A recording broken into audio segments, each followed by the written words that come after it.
Germany में होने वाले G20 शिखर सम्मेलन में प्रधानमंत्री नरेंद्र मोदी और चीन के राष्ट्रपति शी जिनपिंग के बीच अब मुलाकात नहीं होगी। चीन ने इन दोनों देशों के बीच मौजूदा तनाव को देखते हुए बैठक न होने का फैसला किया है। चीन के विदेश मंत्रालय की तरफ से कहा गया है कि तनाव भरे माहौल के बीच दोनों देशों के बीच द्विपक्षीय बातचीत नहीं हो सकती। जर्मनी के हैम्बर्ग में आपको बता दें 8 जुलाई से G20 सम्मेलन होने जा रहा है और इस वक्त दोनों देशों के बीच सिक्किम, भूटान और चीन की सीमा पर जबरदस्त तनाव है, जहां चीन का दावा यह है कि भारतीय सैनिक उसकी सीमा में दाखिल हो गए और भारत का कहना यह है कि वो चीन का नहीं बल्कि भूटान का इलाका है और भूटान के साथ भारत उसकी जमीन की, उसके हितों की रक्षा करने के लिए प्रतिबद्ध है। एक बार फिर आपको बता दें G20 सम्मेलन में यह बैठक अब नहीं होगी। चीन ने कहा है कि या तो भारत की सेना सिक्किम बॉर्डर पर डोकलाम इलाके से पीछे हट जाए वरना चीनी सैनिक उसे खदेड़ कर बाहर निकाल देंगे। दरअसल सिक्किम बॉर्डर पर पिछले 1 महीने से जारी गतिरोध के बाद चीन अब पूरी तरह बौखला चुका है। एक तरफ वो भूटान की सीमा में घुसपैठ करके वहां सड़कें बनाना चाहता है, दूसरी ओर भूटान की सुरक्षा के लिए तैनात भारत को धमका रहा है। इस बीच चीन की सेना भारत को डराने के लिए अब तिब्बत में एक बड़ा सैन्य अभ्यास भी कर रही है।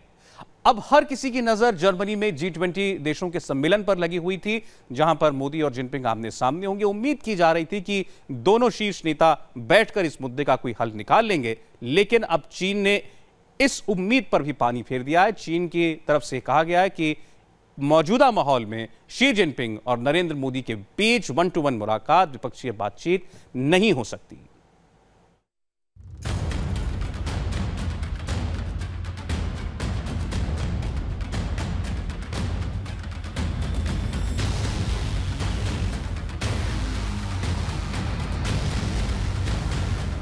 एक तो चोरी, ऊपर से सीना जोरी। सिक्किम में चीन के सैनिकों की कार्रवाई के लिए यह सबसे मुफीद है। अपनी सीमा लांघकर दूसरे के क्षेत्र में अतिक्रमण करना और जोर जबरदस्ती के बल पर सड़क बनाने की कोशिश में लगे चीन का जब भारतीय सेना ने विरोध किया तो वो धमकी पर उतर आया। ड्रैगन ने खुलेआम भारत को धमकी दी है कि वो अपने इलाके में लौट जाएं, नहीं तो चीनी सैनिक उन्हें खदेड़ कर बाहर निकाल देंगे।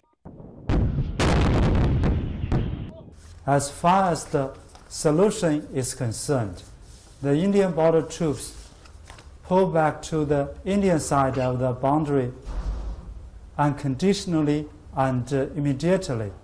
This is the precondition for any meaningful dialogue between China and India. दरअसल चीन को उम्मीद नहीं थी कि सिक्किम बॉर्डर पर उसकी कार्रवाई के बाद भारत इस तरह से कड़ी प्रतिक्रिया देगा, लेकिन भारतीय सेना और सरकार के कड़े रुख से वो बौखला गया है। चीन की बौखलाहट साफ तौर पर नजर आती है। चीन के सरकारी अखबार ग्लोबल टाइम्स ने लिखा है कि भारत को एक बार फिर से सबक सिखाने का समय आ गया है। इस बार भारत का 1962 से भी ज्यादा बुरा हाल किया जाएगा। भारतीय सेना चाहे तो सम्मान के साथ अपनी सीमा में लौट सकती है, वरना चीन के सैनिक उसे उस इलाके से खदेड़ कर बाहर निकाल देंगे। भारत अगर चीन के साथ अपने सीमा विवादों को और हवा देता है तो उसे 1962 से भी गंभीर नुकसान झेलना पड़ेगा। पिछले करीब 1 महीने से सिक्किम बॉर्डर पर चीन और भारत के सैनिक आमने सामने हैं। पिछले हफ्ते आर्मी चीफ ने नॉर्थ ईस्ट का दौरा भी किया था और चीन के साथ विवाद पर कहा था कि भारत एक साथ पाकिस्तान और चीन के साथ 2 मोर्चों पर युद्ध के लिए तैयार है। जनरल बिपिन रावत के इस बयान से भी चीन को गजब मिर्ची लगी। चीन के सरकारी अखबार ग्लोबल टाइम्स में लिखा है कि अगर भारत ये मानता है कि उसकी सेना डोकलाम में अपनी पोजीशन से फायदा उठा सकती है और वो 2 मोर्चे पर युद्ध के लिए तैयार है, तो हमें भारत को यह कहना पड़ेगा कि चीन उनकी सैन्य ताकत को कमतर समझता है। हमें भारत को यह बताना होगा कि वो चीनी सेना की ताकत को हल्के में ले रहा है। अगर जंग हुई तो भारत को ज्यादा नुकसान उठाना पड़ेगा। ये तस्वीरें इंडियन आर्मी और चीनी सैनिकों के बीच धक्का मुक्की की है। चीनी सैनिक अपने क्षेत्र से आगे बढ़कर भारतीय क्षेत्र में घुस रहे थे, जिसके बाद भारतीय सेना ने उन्हें रोका और वापस अपने क्षेत्र में भेज दिया। तभी से भारत चीन बॉर्डर पर तनाव और तनातनी जारी है। दरअसल चीन के सैनिकों और भारतीय जवानों के बीच गतिरोध की वजह है एक सड़क, जो भारत, चीन और भूटान के ट्राई जंक्शन पर चुम्बी वैली में बन रही है। भारत, चीन और भूटान की सीमा से लगता हुआ किसी ट्रायंगल जैसा एक ट्राई जंक्शन है चुम्बी वैली। चीन इस इलाके में डोकलाम से डोकाला तक सड़कों का जाल बिछा रहा है। चीन जिस जगह पर सड़क बनाने का काम कर रहा है वो भूटान की जमीन है। यहाँ भारतीय सेना भूटान को सुरक्षा देने का काम कर रही है। On June 18, Indian border troops crossed the Sikkim section of China-India boundary, triggering a close-range face-off.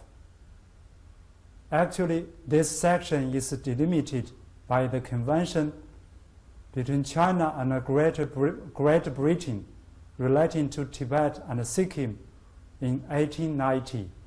In essence, China's territorial sovereignty has been undermined by the India border troops.